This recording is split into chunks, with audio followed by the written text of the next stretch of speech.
Oh boy, welcome to another edition of Film Seizure at the movies. I'm Jeff Arbuckle. This time around, I'm going to talk about the new horror film from James Wan, Malignant.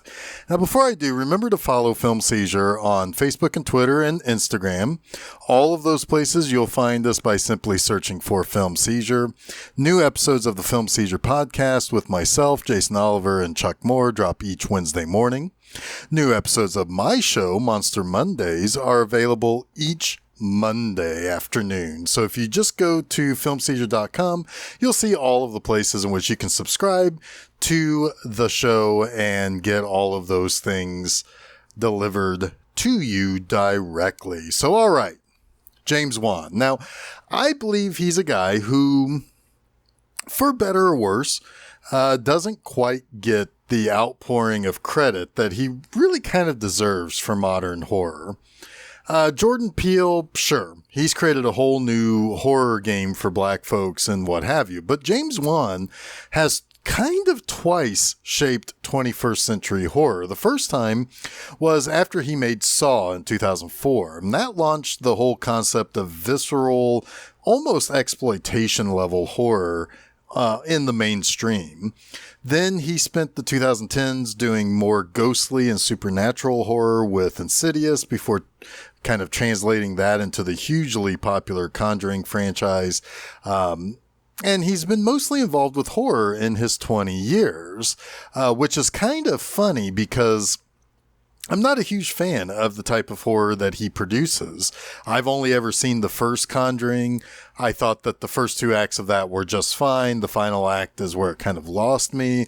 I'm also very careful with that series because I don't want to kind of propagate this kind of heroic nature of our two main characters that the Warrens, who became pretty well known for being very, very, very much likely grifters in the supernatural world. So I don't really go for that. But he's also kind of tied up in the huge money-making franchises like the DC films with Aquaman, which I kind of thought was kind of boring too, and the sequel to that that's due next year. He took over for Justin Lin on the Fast and Furious franchise with Furious 7, which had the enviable task to complete the movie after Paul Walker's untimely death. So clearly the guy can handle different types of subject matter, but he's mostly stuck with horror in his 20 years in filmmaking. In Malignant, Wan is, again, kind of seemingly working from the supernatural spooks and unexplained power of evil type of stuff. After a somewhat hilariously chaotic scene at some secret research facility that would fit right in somewhere just outside of Gotham City, we meet Madison Mitchell, and she's played by Annabelle Wallace. And she's been in a ton of things, but nothing I actually recognize her for. What's funny is that I find Wallace to be incredibly recognizable. Like, I feel like I've seen her, and a lot, but I've not seen anything that she's actually been in. It's funny how that kind of works out. But anyway, she drives home in a beat-up station wagon, and she's also pregnant. Now, she's come home sick from pains from her pregnancy to find her drunken dick of a husband seemingly irritated that she's, one, home early, and two, pregnant again. I don't know where he's been these last few months. But it seems that she's had multiple pregnancies go awry, but she keeps trying to get pregnant. Well, he gets mad at her and bashes her head on the wall. Now, that night, something kind of ghostly, very fast, and very strong attacks and kills him and forces Madison to fall and hit her head again. The investigating cops who answer the domestic disturbance call, and by the way, there are a lot of cops who show up on this domestic disturbance call, but they're baffled by the scene that they find. Maddie wakes up in the hospital with, I believe it's her sister, or, well, we find out it's her adopted sister, Sydney, and discovers that her baby has died yet again. Maddie is brought home 2 weeks later and almost immediately begins experiencing strange occurrences in and around her house. It usually starts with electrical issues, and this launches the more twisty-turny tale of Madison's actual birth parent and this kind of creature's revenge plot against the doctor that we saw at the beginning of the movie. And I don't really want to give away too much about this movie, but I can talk about some of the things that did or didn't work for me. First of all, this movie is kind of very well produced. It's got a look and feel that has at least a big budget feel to it. There are shots in this movie that follow Madison around her house, and it's shot from above as if we're looking down from the ceiling. No walls. It's very tall walls, if nothing else. And it's actually kind of makes a lot of sense when we see how our monster Gabriel works. We also see how Madison can witness the creature's kills and how it melts the room around her, transporting her to where the murders are happening. It's clever. I'm always up for well-constructed shots that keep the movie moving in unusual ways. However, the movie is almost 2 hours long to incorporate a police procedural that very much bogs the movie down. There's a quirky, lovelorn CSI girl who likes our main guy detective. That doesn't really go anywhere. The main cop has a crush on Maddie's sister. That maybe goes somewhere. I don't know. His partner's a smart-talking lady.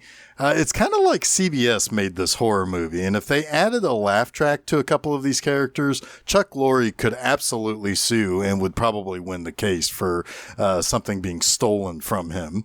Now, I'm all for bringing in the idea of the real world to help investigate the happenings of this movie, but it's too much. This never feels like a movie that makes it appropriate to have an episode of SWAT take up half the runtime.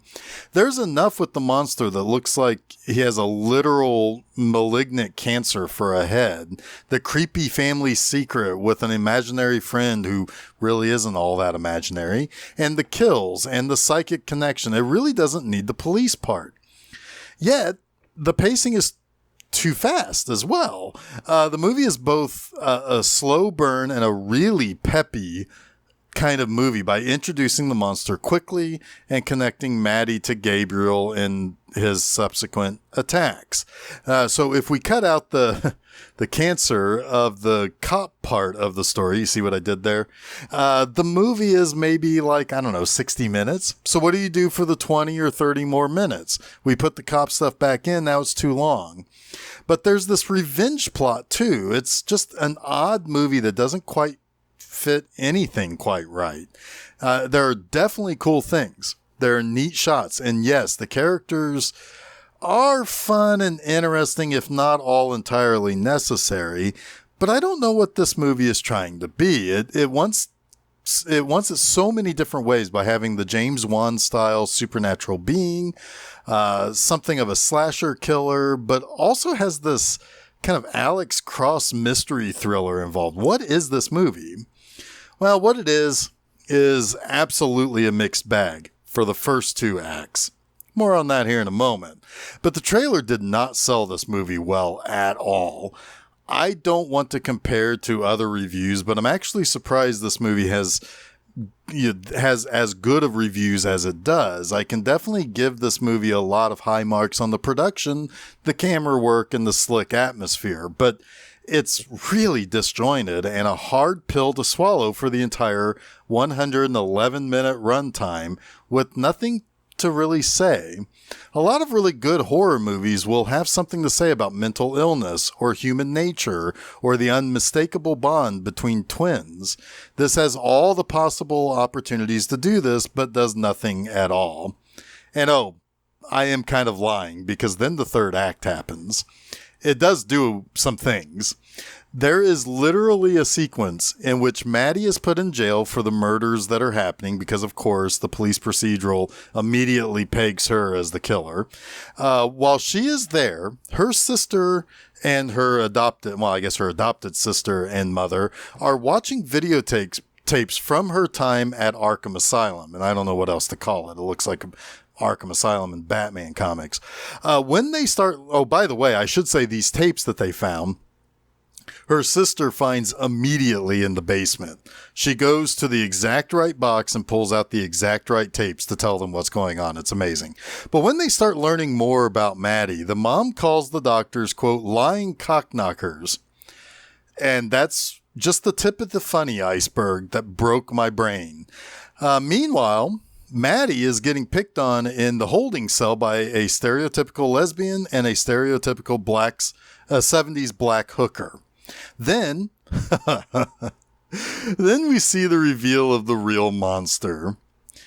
And then shortly after that, it devolves into the Matrix. I haven't laughed this hard at a movie in a long time. And thank you for that, Mr. Wan. I guess that's what this movie wanted to be. I mean, this movie is unbelievably bad. And it's kind of stunning how it achieves what it does in a single act. The first two acts are uneven, sure, but it wasn't laughable.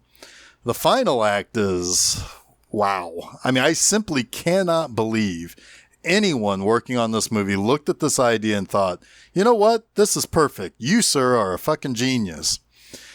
This is the type of movie that only comes along once in a blue moon. It feels almost like an Italian movie, you know, like those really utterly bonkers ones from the 80s. That's the level of just utter insanity that we're working with here.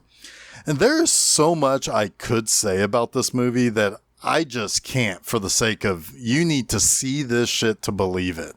Some people are going to legitimately like what happens here and the movie's balls to be this.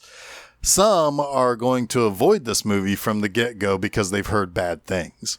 Some are going to be convinced to like it because they know this movie does something completely insane out of the goddamn blue. I'm really glad I only noticed the Rotten Tomatoes score was fair in the high 70s, and I didn't do anything else until I actually saw the movie. It's kind of Cats level in terms of how gloriously bad this movie is. And with that, I think I should now leave it up entirely to you good folks on whether or not you want to take the chance to watch this on HBO Max or actually pay to go see it in a theater. I'm going to bring this review in for a landing by reminding you all that new episodes of the Film Seizure podcast come out every Wednesday morning. New Monster Mondays with yours truly is each Monday. Both can be found at filmseizure.com, and you can also go there to find all the different sites that you can find and follow our show. In addition, you can go to Facebook, Twitter, and Instagram, and be sure to follow us by searching for Film Seizure. So until next time, don't forget to save me the aisle seat.